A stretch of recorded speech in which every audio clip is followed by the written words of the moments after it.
March 18, 1943. At a sprawling aircraft maintenance depot near Burton Wood, England, Technical Sergeant Harold Watts stared at the rows of grounded B-17 Flying Fortresses and P-47 Thunderbolts stretching across the foggy airfield. 327 bombers and fighters, nearly a third of the 8th Air Force's striking power, sat silent, their electrical systems compromised by a critical shortage of copper wiring that no one could solve. Tomorrow, these planes were scheduled to participate in a massive raid on submarine pens in occupied France. "Just fix the damned things," his commanding officer had ordered that morning. "I don't care how you do it." Little did anyone suspect that Watts's unconventional solution would not only get those planes flying again, but would change aircraft maintenance protocols across the entire Allied Air Force. Before we dive into this story, drop a quick hi in the comments and tell me where you're watching from. It really helps support the channel. This is the remarkable tale of how one man's desperate innovation, ridiculed as lunacy by engineering officers, would save hundreds of aircraft from the scrap heap and reveal how ingenuity on the ground could be just as decisive as courage in the air during World War II's most critical months. In the early months of 1943, the Allied strategic bombing campaign against Nazi Germany was reaching a crucial phase. The American 8th Air Force had established its headquarters in England and was building up its bomber fleet for a sustained offensive against Hitler's industrial heartland. Yet the mighty Air Armada faced a threat not from German fighters or flak, but from an unexpected source: faulty electrical systems and a critical shortage of replacement parts. Technical Sergeant Harold Watts had arrived in England 6 months earlier with the 381st Air Service Group. A 32-year-old former electrician from Buffalo, New York, Watts had joined the Army Air Forces after Pearl Harbor, bringing with him 15 years of practical experience from civilian life. His assignment to Burton Wood was meant to be routine: maintain the complex electrical systems of America's bomber fleet as they flew punishing missions over occupied Europe. "We've got a serious problem, Sergeant," Colonel James Harrington told Watts during their early morning meeting. The colonel, a tall, stern-faced West Point graduate who commanded the maintenance group, slid a clipboard across his desk. "I've got over 300 aircraft grounded with electrical faults. Supply says we won't get replacement wiring for at least 3 weeks. General Eaker wants these planes in the air tomorrow for the Saint-Nazaire raid. Make it happen." Watts studied the list with growing concern. 300 planes, sir. With all due respect, that's impossible. The insulation on the wiring is deteriorating faster than we can replace it. Something in this English weather is eating through the material. And without new supplies— "I don't want excuses, Sergeant," Harrington interrupted. "I want solutions. The Krauts are building submarines faster than we can sink them. Every plane we keep on the ground is another convoy at risk. You've got 24 hours. As Harrington dismissed him, Watts felt the weight of an impossible task settling on his shoulders. The problem had been building for weeks. The wiring in American aircraft had been designed for operations in the dry air of continental United States, not the damp, salt-laden atmosphere of coastal England. The insulation was deteriorating at an alarming rate, creating short circuits and electrical fires that could be catastrophic in flight. Captain Edward Miller, the depot's chief engineering officer, had already declared many of the aircraft beyond repair without replacement parts. "We can't fly them like this," Miller had stated firmly in yesterday's staff meeting. "One spark in the wrong place and you'll have bombers falling from the sky." Outside the headquarters building, a fine drizzle was falling as Watts made his way across the airfield. The vast maintenance hangars of Burton Wood sprawled before him, a sprawling complex that had become the largest aircraft repair facility in Europe. Inside the main hangar, Technical Sergeant Frank Donahue, Watts's assistant, was already at work, his hands deep in the electrical panel of a B-17. "So what's the word, Harry?" Donahue asked, not looking up from his work. "We getting those replacement parts?" 3 weeks minimum," Watts replied, shaking his head. "And the colonel wants these birds flying by tomorrow morning." Donahue whistled. "That's impossible. We've got 300 planes with compromised wiring. Without new insulated cable, they're all death traps." Watts leaned against the aluminum fuselage of the bomber, his mind racing. 300 planes, thousands of feet of wiring. No replacements available. There had to be a solution. What if we don't replace it? He mused aloud. Donahue looked up, his face smeared with grease. What are you talking about? We can't fly with bare wires. Not bare, Watts said slowly, an idea forming. What if we could re-insulate the existing wiring? With what? We've got nothing to work with. Watts didn't answer. His mind had flashed back to his childhood in Buffalo, to his father's workshop behind their modest home. Old man Watts had been a tinkerer, always improvising solutions when proper parts weren't available. One memory in particular stood out, his father rewrapping damaged electrical cords with strips of rubber inner tube from an old bicycle tire. I need to make a call, Watts said suddenly, turning toward the hangar door. Within an hour, Watts had assembled a team of 20 electricians and presented his unorthodox plan. They would salvage rubber tubing from medical supplies, cut it into strips, and wrap the damaged aircraft wiring by hand. It was labor-intensive and completely untested, but it was the only option they had. This is absolute lunacy, Captain Miller declared when Watts presented the idea. The captain, an aerospace engineer from MIT, looked at Watts as if he had suggested powering the aircraft with pixie dust. You can't improvise aircraft electrical systems. There are specifications, testing protocols, safety standards. With all due respect, sir, Watts countered, we have 300 grounded aircraft and orders to get them flying by tomorrow. Unless you have a better suggestion, this is the only option we have. Miller shook his head. I won't authorize this. When these planes start falling out of the sky because of electrical fires, it'll be on your head, Sergeant. Colonel Harrington, who had been listening silently, finally spoke. Actually, Captain, it will be on my head, and I'm authorizing Sergeant Watts to proceed. He turned to Watts. You have until 0600 tomorrow. Don't make me regret this. As Miller stormed out, Sergeant Donahue approached Watts. You really think this will work, Harry? Watts looked out at the field of grounded aircraft, stretching into the distance. It has to. That afternoon, a convoy of trucks arrived at Burtonwood, carrying an unusual cargo. Thousands of feet of rubber tubing requisitioned from medical supply depots across southern England. Hospitals would have to make do with less for now. Winning the air war took priority. Watts organized his team into shifts. Each aircraft would need hundreds of feet of wiring inspected, with damaged sections carefully wrapped in the thin rubber tubing. It was painstaking work, requiring steady hands and absolute concentration. Cut the tubes lengthwise, Watts demonstrated to his team, then wrap them around the exposed wire, overlapping each turn by half. Secure both ends with electrical tape. Make it tight. Any gap could spark. Among the skeptical engineers watching the procedure was Lieutenant Sarah Collins, one of the few female officers assigned to the maintenance depot. A graduate of Purdue University's engineering program, Collins had fought gender bias and institutional resistance to secure her position with the Air Force. This isn't in any manual I've ever read, she commented, watching Watts demonstrate the technique. Sometimes the manual doesn't have all the answers, Lieutenant, Watts replied without looking up. And sometimes there's a good reason procedures exist, she countered. These planes will be flying at 20,000 feet in sub-zero temperatures. The differential expansion of your improvised insulation hasn't been tested. The rubber could crack, shift, or simply fall off. Watts finally looked up, meeting her gaze. Do you have an alternative that will get these planes in the air by tomorrow? Collins paused, then shook her head. No, Sergeant, I don't, but I'd like to help make sure this has the best chance of working. Her offer surprised him. What did you have in mind? We should add a layer of fabric tape between the rubber and the electrical tape. It will help secure the rubber and provide additional insulation against temperature changes. Watts considered this for a moment. That's good thinking, Lieutenant. We have some canvas repair tape in supply that might work. Collins nodded. I'll requisition it immediately. As Collins walked away, Donahue leaned over to Watts. Never thought I'd see the day when an officer, a female officer at that, would be helping with your crazy schemes.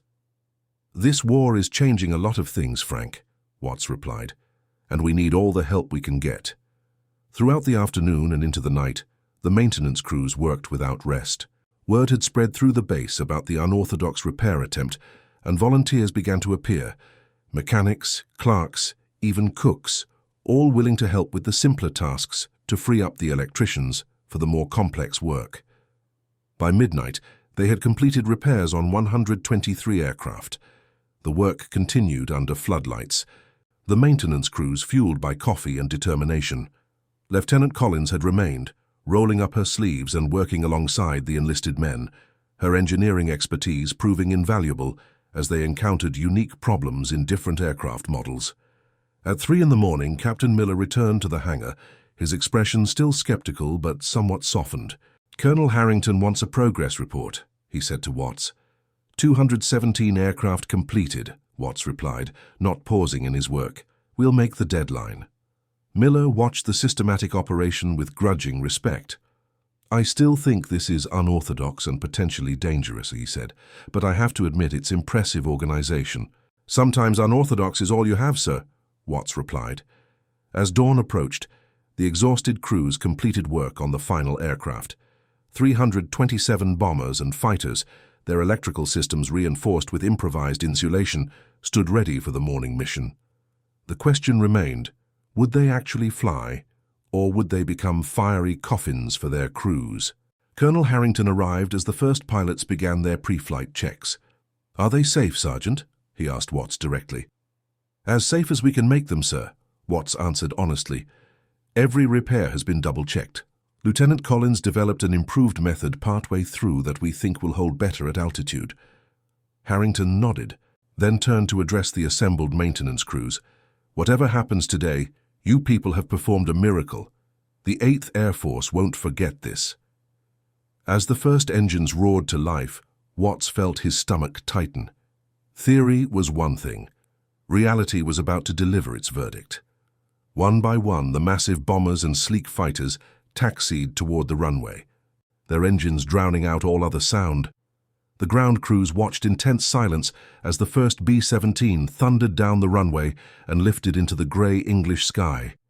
No flames, no smoke, no falling aircraft. The second followed, then the third. Within an hour, the entire force was airborne, forming up in the distance for the long flight to the French coast. Watts finally allowed himself to breathe. Lieutenant Colonel Robert Walters, commanding officer of the 91st Bomb Group, settled into the uncomfortable seat of his B-17 as it climbed through the cloud layer over eastern England. The mission ahead would be dangerous enough without worrying about the electrical system in his aircraft. But the briefing that morning had included an unusual warning about temporary repairs to the wiring. "What's this about jury-rigged electrics, Jackson?" he asked his co-pilot, shouting over the roar of the 4 Wright Cyclone engines. Lieutenant Jackson shrugged. "Some crazy idea from a maintenance sergeant, sir. Wrap the damaged wiring in rubber tubing instead of replacing it. Engineering says it should hold." "Should hold?" Walters repeated incredulously. "We're flying at 20,000 feet through German flak with wiring that should hold?" "Yes, sir. Apparently there wasn't any replacement wiring available." Walters shook his head and focused on the formation taking shape around them. 93 bombers from 6 different groups, plus fighter escort, all supposedly flying with the same improvised repairs. It was madness, but they had their orders. The submarine pens at Saint-Nazaire had to be hit, and hit hard. At 19,000 feet, the temperature outside the aircraft had dropped to minus 40 degrees Fahrenheit. Inside, despite the electrical heating system, the crew wore heavy, fleece-lined leather clothing and oxygen masks. Walters glanced nervously at the electrical panel beside his seat. So far, everything appeared normal. "Bandits at 2 o'clock high." The warning crackled through the intercom as the formation approached the French coast. Seconds later, the sky filled with German fighters, Messerschmitt 109s and Focke-Wulf 190s diving through the bomber formation. "Gunners, stand by!" Walters ordered. Throughout his aircraft, the power-operated gun turrets swiveled, tracking the approaching fighters. Each turret relied on electrical power for movement and firing, the same electrical system that had been hastily repaired the night before. As a Messerschmitt screamed past the cockpit, Walters saw his top turret gunner, Sergeant Willis, track the enemy fighter and open fire. The 50 caliber machine guns roared, sending a stream of tracer rounds after the German plane. The electrical system held. Throughout the massive formation, similar scenes were playing out. Gun turrets tracked and fired, Radio operators maintained contact between aircraft, oxygen systems functioned normally, all dependent on electrical systems that should have grounded the entire force. The bombing run over Saint-Nazaire was successful, with heavy damage reported to the submarine facilities. Of the 93 bombers that had taken off that morning, 89 returned to English bases. 4 had been shot down by anti-aircraft fire or enemy fighters, but none had been lost due to electrical failure. As the tired crews debriefed after the mission, word spread quickly. The unorthodox repairs had worked flawlessly. Colonel Harrington personally called Watts to his office. Not a single electrical failure reported, Harrington told him, a rare smile creasing his weathered face. General Eaker is calling it a maintenance miracle. Watts nodded, too exhausted for celebration. The real test will be whether it holds up over multiple missions, sir. Well, we're about to find out. 8th Air Force Headquarters wants you to document the procedure. They're implementing it across all air bases in England until proper replacement parts arrive.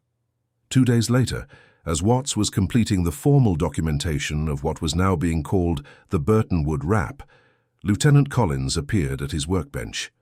"Congratulations, Sergeant," she said. "I hear they're adopting your method throughout the European theatre." "Our method," Watts corrected her. "Your fabric tape innovation made a significant difference." She smiled slightly. "I've been analyzing the after-action reports.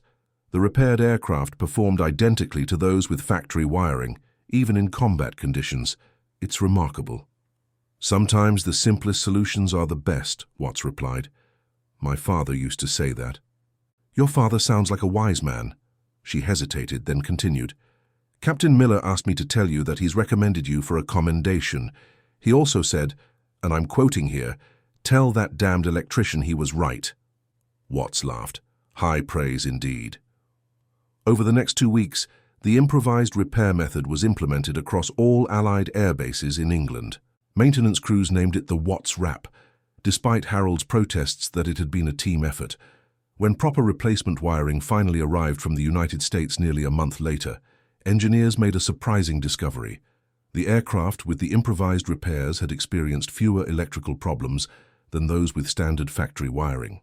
Major General Ira Eaker, commander of the 8th Air Force, personally visited Burton Wood to understand the phenomenon. Watts explained his theory. "The hand-wrapped insulation is actually thicker than the factory standard, sir, and the layering effect, rubber, fabric and tape, provides better protection against vibration and moisture than the single-layer insulation from the factory." Eaker was impressed enough to order a formal study. The results confirmed Watts's assessment and led to a recommendation for changes in aircraft electrical insulation standards, a recommendation that would eventually be adopted by aircraft manufacturers throughout the United States. For Harold Watts, however, the most meaningful validation came not from generals or official commendations, but from the air crews themselves. One evening, as he sat alone in the base canteen, a young bomber pilot approached his table. "You Watts, the electrician?" the lieutenant asked. Watts nodded. "I'm Lieutenant David Simmons, 381st Bomb Group," the pilot said, extending his hand. "I wanted to thank you personally. My crew and I were flying Lucky Lady during that Saint-Nazaire raid. We took heavy flak damage, lost an engine, and had part of our wing blown off. By all rights, we should have gone down, but every system in that plane kept working. Your wiring held together even with shrapnel tearing through the fuselage. Got my boys home alive." Watts shook the offered hand. "Just doing my job, Lieutenant." "Well, your job saved my life and the lives of 9 other men," Simmons replied. "We won't forget it." Such encounters became common as word spread about the miracle mechanic who had kept the 8th Air Force flying during a critical period. But for Watts, the true significance of the Burton Wood innovation lay not in personal recognition, but in what it represented: the crucial role of ground crews in the air war. For every pilot who flew combat missions over Europe, there were dozens of mechanics, electricians, and support personnel whose ingenuity and dedication made those missions possible. The story of the Burton Wood electrical repairs spread throughout the Allied forces, becoming something of a legend in maintenance circles. It represented the improvisational spirit that characterized American technical expertise, a willingness to try unorthodox solutions when conventional approaches failed. Lieutenant Collins, whose engineering insights had improved the original design, received a promotion to captain and was assigned to a technical liaison role between frontline maintenance units and stateside manufacturing facilities. Her experience with the improvised repairs gave her unique credibility when advocating for design improvements based on field conditions. "The Watts method taught us an important lesson," she later wrote in a technical report. "Theory and practice must inform each other. What works in a laboratory or on a drawing board may fail in the field, and solutions developed under combat conditions may suggest improvements to standard designs." By late 1943, aircraft arriving from American factories incorporated several modifications inspired by the Burton Wood experience, including enhanced insulation for electrical systems designed to withstand the harsh conditions of European operations. The supply chain for replacement parts had also been overhauled, with higher priority given to electrical components. For Technical Sergeant Harold Watts, the war continued with less drama, but no less importance. He remained at Burton Wood until 1945, overseeing electrical maintenance for an ever-growing fleet of American aircraft. His innovative approach to problem-solving influenced countless other maintenance procedures, saving aircraft that might otherwise have been scrapped and keeping vital air operations running when conventional wisdom said it couldn't be done. In April 1944, as the Allied air campaign intensified in preparation for the Normandy invasion, Watts received a field promotion to Master Sergeant and was awarded the Bronze Star for his contribution to the war effort. The citation read, in part, "Through exceptional technical expertise and innovative problem-solving, Sergeant Watts maintained critical air operations during a period of severe parts shortage, directly contributing to the success of multiple combat missions against enemy targets." Colonel Harrington, presenting the medal, added his own commentary. "Some battles are won in the air, some on the ground, but this one was won in the mind of a sergeant who refused to accept impossible odds." Captain Miller, whose initial skepticism had given way to professional respect, developed a close working relationship with Watts. Together, they established a technical innovation program that encouraged maintenance personnel to suggest improvements based on field experience. The program was so successful that it was eventually adopted throughout the Army Air Forces. "The greatest waste in this war," Miller often said, "would be to ignore the practical experience of the men and women who keep these planes flying. They see problems and solutions that those of us with formal training might miss." One unexpected outcome of the Burton Wood innovation was its influence on aircraft design philosophy. Prior to the war, American aircraft had been designed primarily for domestic operations in temperate conditions. The challenges of global deployment, from the humid jungles of the Pacific to the frigid altitudes over Europe, had not been fully anticipated. Lieutenant Colonel William Driscoll, an engineering officer who observed the Burton Wood repairs, later became influential in post-war aircraft design. "What Watts and his team taught us," he wrote in 1947, "was the importance of environmental testing under extreme conditions. The best engineering is useless if it fails in the field. We learned to design for the worst possible conditions, not the average ones." This philosophy would eventually influence not only military aircraft design but commercial aviation as well. The robust electrical systems that became standard in post-war aircraft owed much to the lessons learned from improvised repairs in a damp English hangar. For the aircrews who flew combat missions over occupied Europe, the reliability of their aircraft was a matter of life and death. Many never knew how close they had come to being grounded during a critical phase of the air war, or how a simple innovation by a former civilian electrician had kept them flying. Flight Officer James Weatherly, a navigator with the 399th Bomb Group, recorded in his diary on March 29, 1943, "Completed our 25th mission today. The aircraft performed flawlessly despite heavy battle damage. The ground crews are performing miracles with limited resources. Without them, we couldn't keep flying. They are the unsung heroes of this air war." Harold Watts returned to Buffalo after the war, declining offers to remain in the military or join the emerging aerospace industry. He opened a small electrical contracting business, applying the same innovative approach to civilian projects that he had developed during the war. Few of his customers ever knew about his wartime achievements or the lives he had saved. In 1968, at a reunion of the 8th Air Force in Chicago, Watts was surprised to find himself treated as a celebrity by former pilots and crew members who remembered the Watts rap that had kept them flying. David Simmons, now a commercial airline pilot, embraced him like a long-lost brother. "I told my kids about you," Simmons said. About how sometimes the real heroes aren't the ones dropping the bombs, but the ones making sure we could get off the ground in the first place. Watts, characteristically modest, deflected the praise.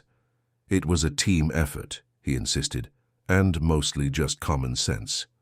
"Common sense that saved hundreds of aircraft and thousands of lives," Simmons replied. "Don't diminish that." The true legacy of the Burton Wood innovation extended far beyond the immediate military impact. It represented a particularly American approach to problem solving, pragmatic, improvisational, and unconstrained by conventional thinking. When faced with a seemingly impossible challenge, Harold Watts had drawn on practical experience rather than textbook solutions, trusting his hands-on knowledge over abstract theory. This approach would characterize much of America's technological development in the post-war years, from aerospace to computing to medicine. The lesson of Burton Wood was that innovation often emerges not from formal research programs, but from practical necessity, from the pressure to solve real-world problems with available resources. In 1972, when the Smithsonian Institution established an exhibit on wartime innovation, they included a section on the Watts rap with samples of the original improvised insulation and photographs of the maintenance operation at Burton Wood. The accompanying text noted, "This simple but effective solution exemplifies the ingenuity that characterized American technical support during World War II. Without formal research facilities or extensive resources, frontline maintenance personnel developed innovations that kept critical operations functioning under adverse conditions." Harold Watts visited the exhibit once, accompanied by his grandchildren. As they examined the display, his granddaughter asked, "Did you really save all those planes, Grandpa?" Watts smiled. "Not by myself. There were lots of us working together, mechanics, electricians, officers, even the pilots who trusted us enough to fly with our repairs. That was the real story, how people from different backgrounds with different skills came together to solve a problem when it really mattered." Perhaps that was the most important lesson of the Burton Wood incident, that innovation rarely comes from lone geniuses, but from collaborative effort, from diverse perspectives focused on a common challenge. Lieutenant Collins's engineering knowledge had improved Watts's practical solution. Captain Miller's initial skepticism had ensured rigorous testing. Colonel Harrington's leadership had created space for unconventional approaches when conventional ones failed. Together, they had kept 300 aircraft flying when standard procedures said they should be grounded. Together, they had demonstrated that sometimes the most effective solutions come not from elaborate technology, but from simple innovation guided by practical experience. The legacy of Technical Sergeant Harold Watts and the maintenance crews of Burton Wood lives on not just in the specific technique they developed, but in the problem-solving philosophy they exemplified. A philosophy that values practical results over theoretical purity, that recognizes expertise at all levels of an organization, and that remains willing to try unorthodox approaches when orthodox ones prove inadequate. In the complex technological world of modern warfare, with its sophisticated computer systems and advanced materials, the lessons of Burton Wood remain relevant. Sometimes the simplest solutions are the most effective, and innovation often comes from where you least expect it, even from a sergeant with a crazy idea about rubber tubing. And that concludes our story. If you made it this far, please share your thoughts in the comments. What part of this historical account surprised you most? Don't forget to subscribe for more untold stories from World War II, and check out the video on screen for another incredible tale from history. Until next time.